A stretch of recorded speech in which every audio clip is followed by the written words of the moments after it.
How does this starting 11 look with Erling Haaland in it?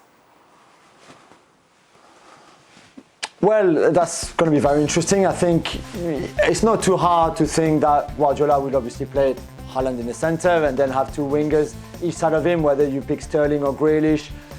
Mahrez or I guess Bernardo Silva can play a bit higher up, and then you've got your three midfielders behind, Rodri as the holding, and then Kevin De Bruyne. And then a third one could be Gundogan, who could be Bernardo Silva, for example. I think what's interesting though is Haaland, of course, he would be a big success and we score lots of goals, but we still have, I think, to adapt a little bit the way he plays, of course. And I think Pep will do the same with the team. Maybe Kyle Walker can be a more attacking role than last season, for example, where he played mostly as a third centre-back, and Cancelo had the most license to go forward. But Walker, in the past, certainly in the past few seasons, usually was more attacking on that right-hand side as well. So maybe that changes a little bit. It'll be interesting to see what City does to adapt also their game to Erling Haaland's quality.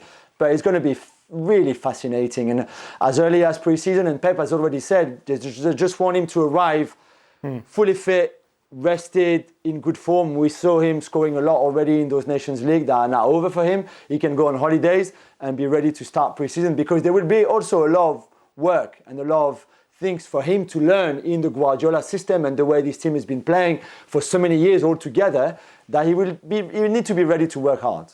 Think about what other teams now defensively have to face against Manchester City. So you have Erling Haaland right there, parked between the two center backs. So if you're a center back and then you got all the floating pieces around of Manchester City, are you then leaving this guy to then go step into Kevin De Bruyne? Are you leaving this guy to go and pick up Bernardo Silva? Is Phil Foden floating over here? So you have a lot of pieces around Erling Haaland, then you have him here between the two center backs. It's going to make it so difficult for center backs to make decisions, for defensive midfielders to make decisions. Once these guys start moving all over the place and you still have the big presence of Erling Haaland, somebody's going to have space. So it's pick your poison. Do you give space, time and space to Kevin De Bruyne in the attacking third and say, yeah, you pick out a pass? Or do you leave space for Erling Haaland for him to make a free run in behind? It's going to be so difficult to pick up defensively for every team that plays against Manchester City.